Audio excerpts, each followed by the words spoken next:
Okay.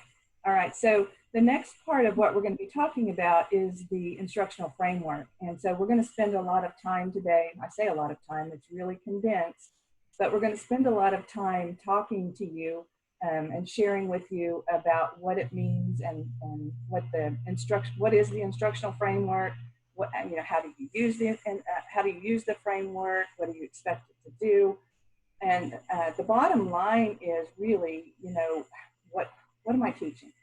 What are you going to be teaching? That's what is fresh on your minds. A lot of you have already been in the classroom for a year before this in your current position. And so you already know what you're going to be teaching, but many of you don't know what you're going to be teaching, and you're trying to figure that out. And during these crazy times, that makes it even more challenging. So my heart goes out to all of you because I know how challenging this must be. All of our staff has been in the classroom, including Pam. Pam's a retired BMITE teacher. So she came back to work with us simply because she loves CareerTech and she loves working with teachers. And so we all understand, we all empathize with the situation that you're in, and we want to do whatever we can to support you in your individual situations. And certainly feel free to reach out to your region specialist. That person, that individual will be you'll have the most contact with your region specialist, more than likely, because they're the ones that will be out visiting your schools virtually, most likely this year, but ultimately will be in your classroom. So I'm going to start out with kind of the overview of how the framework is established and how it's set up. And then we're going to drill down and share with you later this more specific information. So first of all, we're developed around the National Career Cluster model, the 16 career clusters. And of those 16 career clusters, our division manages 4 of those. We work with the Business Management and Administration cluster, which is Jacqueline Arnold. She's the team leader for that one.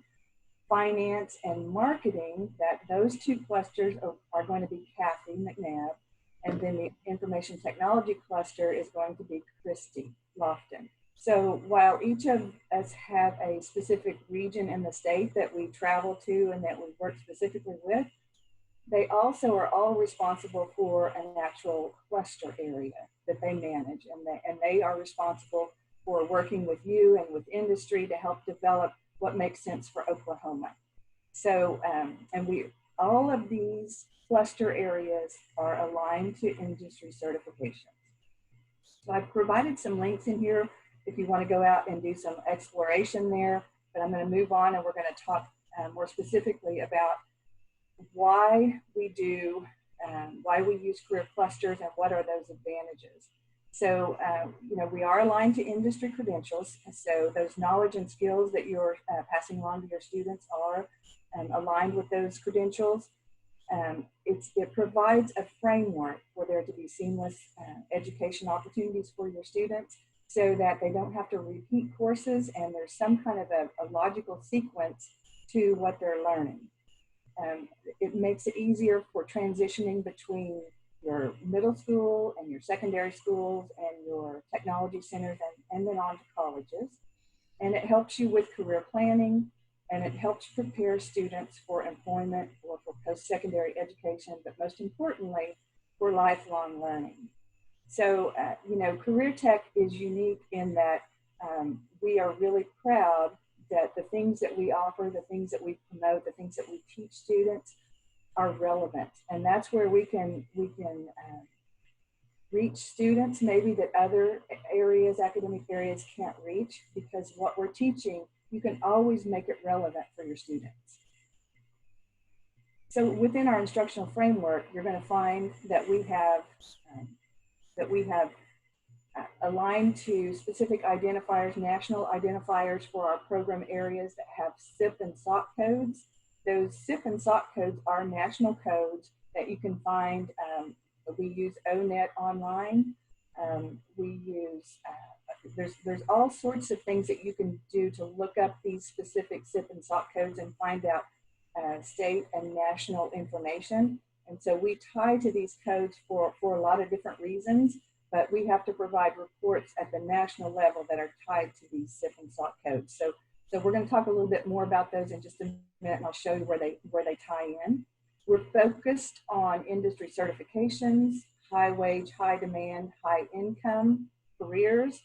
And we're also looking at the ecosystems that are relevant to Oklahoma, where there are projected jobs that are going to be available for our students. And then once again, some links in here for you to go do more research in these areas if you want to. Certainly the ONET online site is one that we use a lot for our instructional framework. So that's one that you might want to go out and take a look at some of your program areas, whatever it is you're teaching. You can find a lot of information here that's relevant to what you're teaching. Okay, so when you look at our framework, you're going to find that first of all, we're organized by the career clusters, the 4 career clusters that we manage. Within those career clusters, you're going to find pathways. And within those pathways, both by the way, the career cluster and the pathway areas are at the national level. So from those national level organization areas, we break that down into what we call state program areas. And within those state program areas, we have sequence of courses. I'm going to show you some examples of this and try to help you make sense of it all. But the sequence of courses is something that we've done in our division just to help teachers figure out, okay, what course should I be teaching and where should it fall within all these courses? Is there a sequence that makes sense? And so we've identified some of those sequences that hopefully you can work with. So, so if you were to find our sequence of courses that we put together, you would actually find them out on CTU, and the location would be in our BMITE teacher resources under curriculum, and then you would find the sequence of courses. I've also provided a link here for you to go out and go directly to that if you want to. What I've done is I've actually added it to this presentation. Now I realize that this is really small, and we're not going to try to drill down very far into this. I just wanted to kind of give you an overview of when you look at the sequence of courses, how you need to look at it and what you need to be looking for. So first of all, you'll notice that this particular area is our business management and administration cluster, which once again is Jacqueline Arnold's area. She's the team leader here. So within this cluster area, there are pathways. So in this kind of dark orange, burnt orange shade here, you'll notice that we've got the pathways identified. So within this pathway, the administrative support pathway, the state program area, one of the state program areas that's identified here is the administrative support. And under administrative support, we've actually identified 3 different outcomes that you could potentially do within this particular program area. So for instance, if you wanted to do administrative assistant as your outcome for your students, then this would be the sequence of courses starting with fundamentals of tech and going all the way through the career capstone. This would be the 5 courses that your students would take if you wanted to offer the administrative assistant outcome for your students. So if you'll notice under this administrative assistant, here are the OCAS codes, and you'll notice these are 9,000 level OCAS codes. And we talked with you yesterday about your individual courses you should be offering in the 8,000 level. You may not remember that, but that was one of our conversations. Each of these courses that are offered within this sequence are all 8,000 level courses. However, for technology centers, this doesn't apply to the K12 schools. For technology centers, you're going to be reporting first year and second year OCAS codes for your students. So if I'm at a technology center and I'm teaching the administrative assistant outcome, then I would report 9202 for my first year students, and I would report 9226 for my second year students. Once again, it doesn't apply to the high schools, just applies to tech centers. And then here are the SOC and the SIP codes that I talked with you about earlier. These are the codes that are associated with this administrative assistant. You could go out to those codes and look those codes up and find out all sorts of information about the skills and qualifications and outcomes for opportunities available for administrative assistants. And you'll notice there's 600 hours here listed. And if you look at each one of these courses, you'll notice that they are 120 hours each listed here. So there are a total of 5 courses in the sequence at 120 hours. That makes up 600 hours. Now, why are these 120 hours? Most of our courses you're going to find are 120 hours, which is the number of hours required to get 1 unit of credit on a high school transcript. So that's why most of our courses are 120 hours. And we do have a few in the marketing area, and there's a few exceptions where we have 60-hour courses. Those would be offered in a 1 semester time frame, but most of them are listed as 120. Now, one thing you might have noticed is that over here in the state program area for administrative support, it's showing 900 hours. But over here, we've got 3 different sequences with all different hours listed for those. So this 900 hours is really for technology centers, and this is more about financial aid and the national reporting that we have to submit when we submit our framework and what we're doing. We have to kind of give a baseline of what we feel like this is about what you're going to spend in this particular program area, and it needs to be close to this area, but it's a range. It can go above or below the 900. So these hours over here that are associated with the sequences, those are specifically how many hours it would take to finish this area.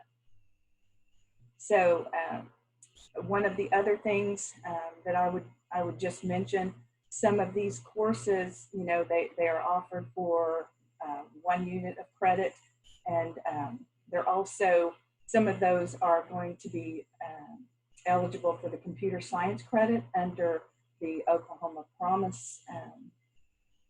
And I think Christy's going to share with you more about that, about Oklahoma Promise. And you can get up to 3 credits of computer science technology on a high school transcript for your students if you're teaching some of the courses that we have approved for Oklahoma Promise credit for computer science. So we'll spend some more time on that if you have questions. One of the other things I wanted to point out on this is you'll notice in this particular area, there's an OR, it's Administrative Technologies 2 or Advanced Database Concepts Using Access.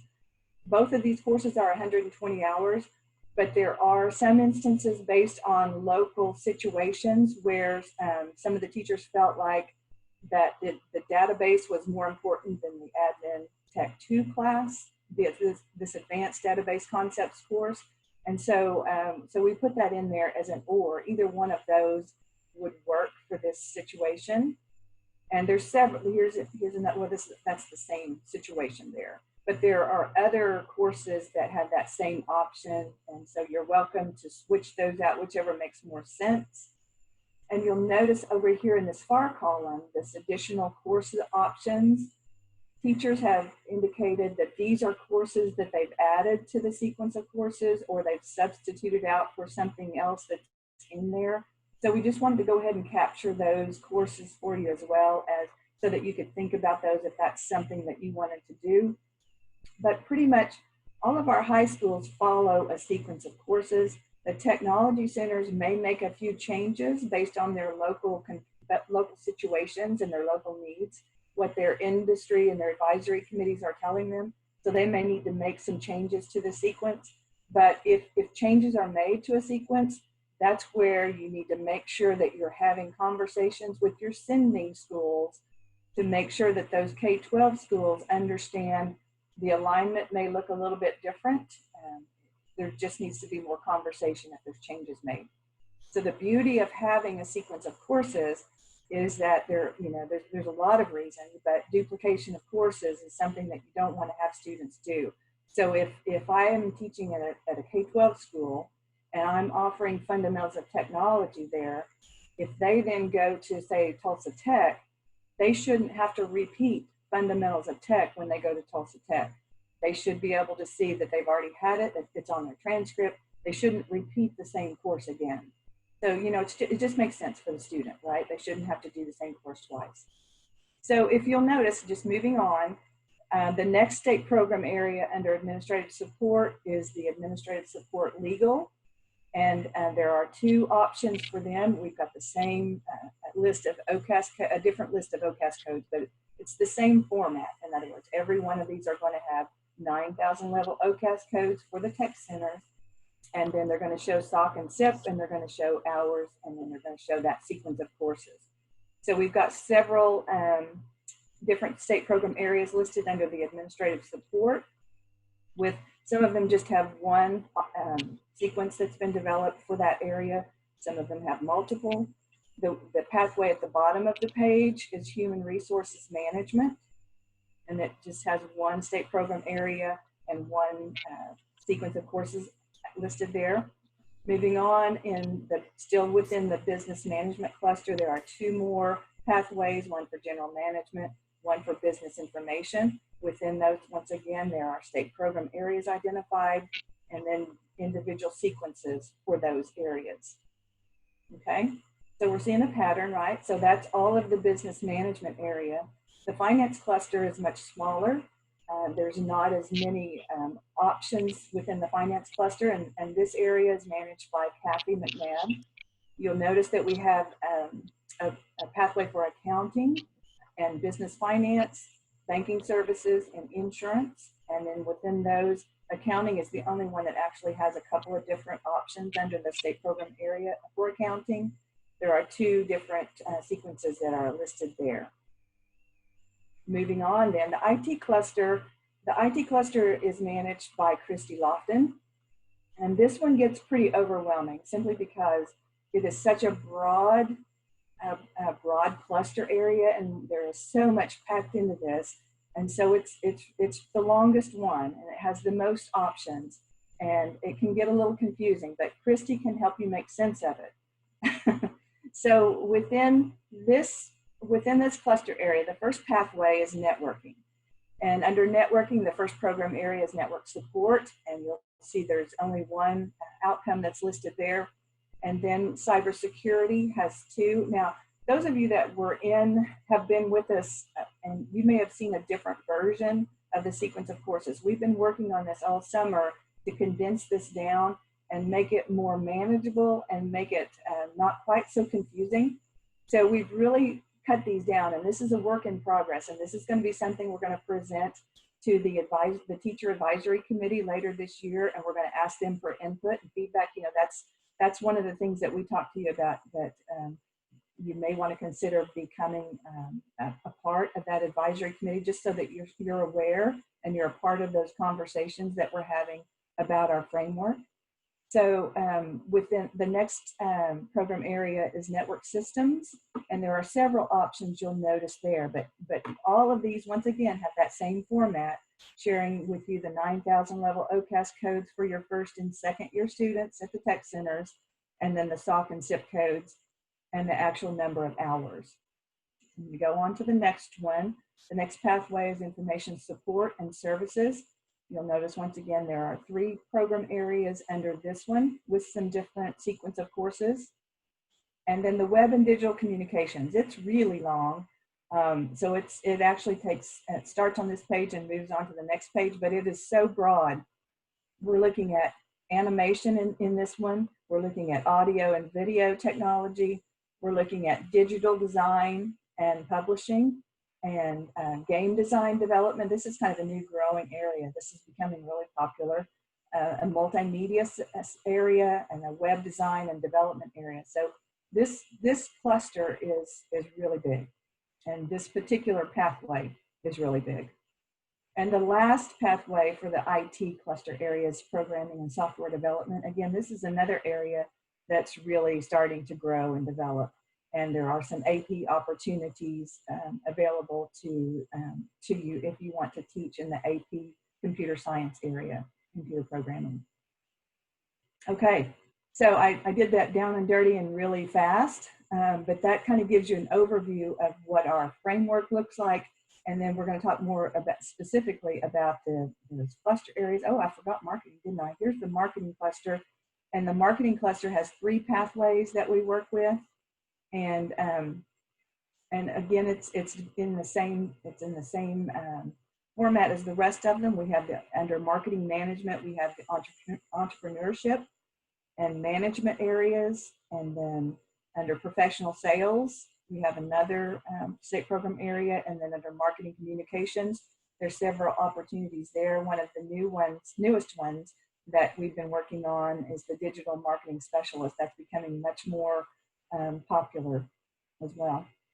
Okay, so what cluster area or clusters will you be teaching out of? Will you be teaching out of the business management area, the finance area, the IT area, the marketing area, a combination of those, or you have absolutely no idea? Can you type into the chat area what if you know, if you have any idea, which one of those cluster areas do you think you'll primarily be teaching out of?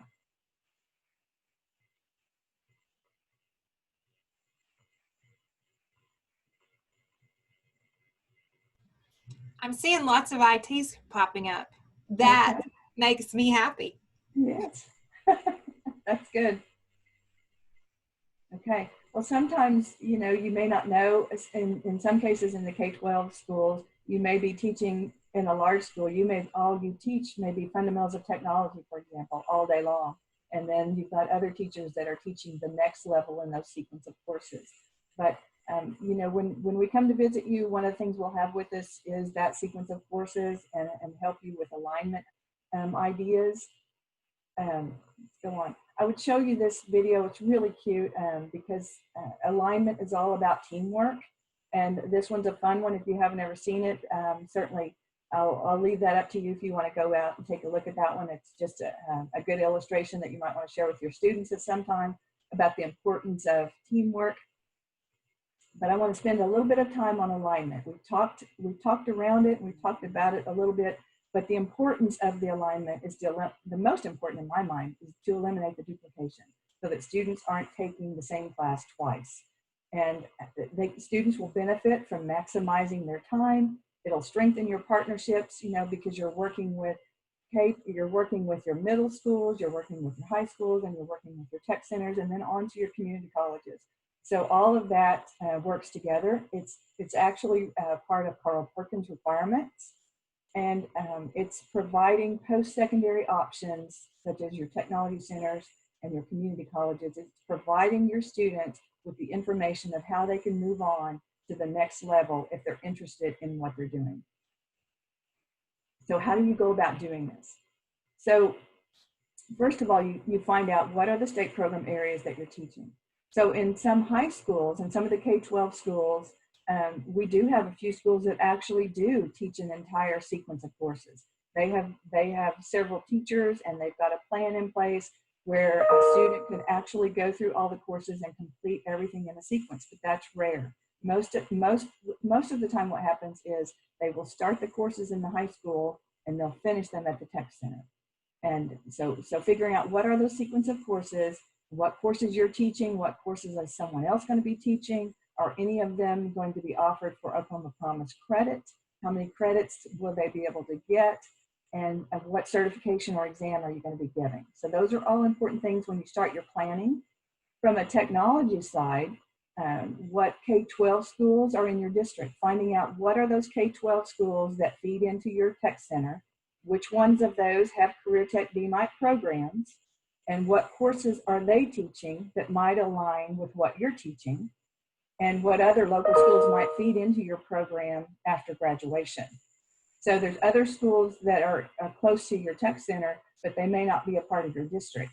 So you want to find out, you know, they might be interested in coming as well. So from the K12 side, are you a member of a tech center district?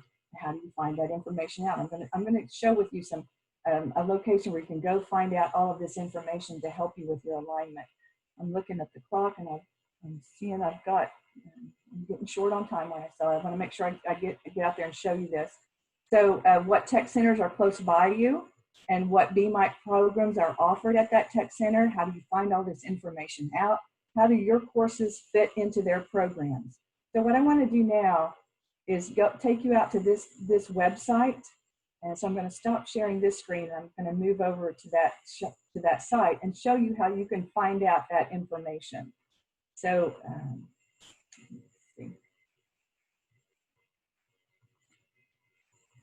So that link that was on that slide takes you to this page on our website. And if you'll notice from the breadcrumb here, if you're at our home site, then you go into About, CareerTech System, and there's this option for interactive data.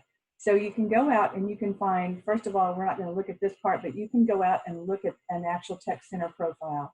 So if you're working at a Tech Center, you can go in and see all the profile information about your technology center. So let's look at this one first, the state programs by Tech Center, district, and campus. So if you want to find out here we go. So if you wanted to find out, let's go to, think about who's here with us today.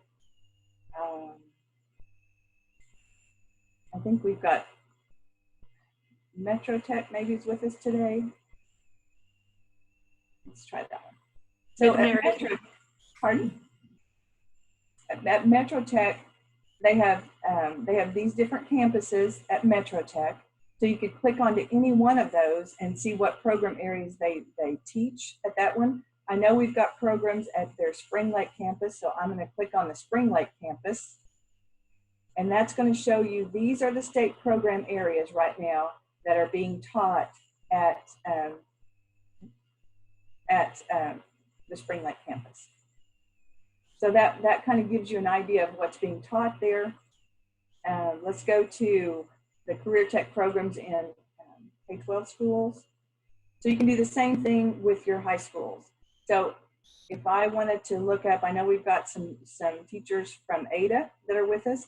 So if I wanted to know what's happening at Ada, I can click on the Ada schools and it shows me that they have a business information technology education program, a family and consumer science program, marketing education program, and the STEM program. So if we go into the business and information technology, it breaks it down and shows you that they have these pathways that they're teaching in, and they're teaching these specific courses. So that's how you can find out, you know, if you're at a tech center and you want to know what Ada school is currently offering, you can find that information out here. Of course, the best way is just to get in touch with the teachers there to learn more about that. But this gives you a first look at what that information is. And then you can also go down to the Tech Center feeder programs and find out what schools actually feed into a technology center. So this is pretty valuable. If you don't know if you're actually in a district or not, you can go out to, let's go out to Central.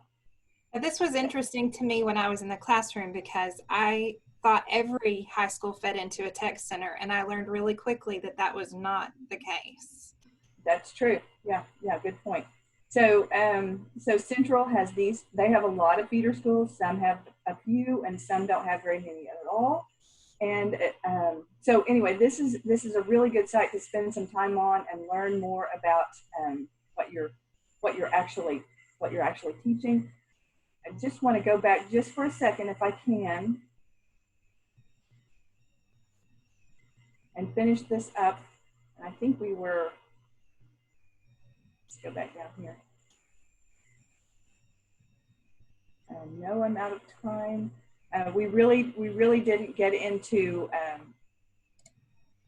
the programs of study very much, and that's where you bring it all together and you put that information all together and figure out what is the plan for your students moving forward. Every student has to have a plan of study or program of study.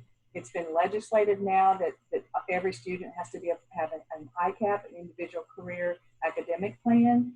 And we have a sample program of study here that we've shared with you before. But what you're going to find is that OK Career Guide, we've talked about that just a little bit. If you need to get familiar with OK Career Guide because it is a great way for your students to satisfy all the requirements of the ICAP system that's been put into place for your students. So I'll end with that. And if there are any questions, please add those to the chat room and we'll get to those as we're able to. And I'll turn it back to Christy. All right. Well, right now is break time. Christy, Yes. I was just gonna make a comment. You know, some of the things that we didn't get to cover, we will be covering in that follow-up that we do, that Continuing Teacher Academy that's in September. So we'll talk to them about doing some of that then. Sounds good. Thank you, Jackie. Thank you, Carrie, for your information. We're going to take a break. Leave your computers up and going. We'll give you some music when it's about 5 minutes till time to start back. Mics and cameras off. See you in a few minutes.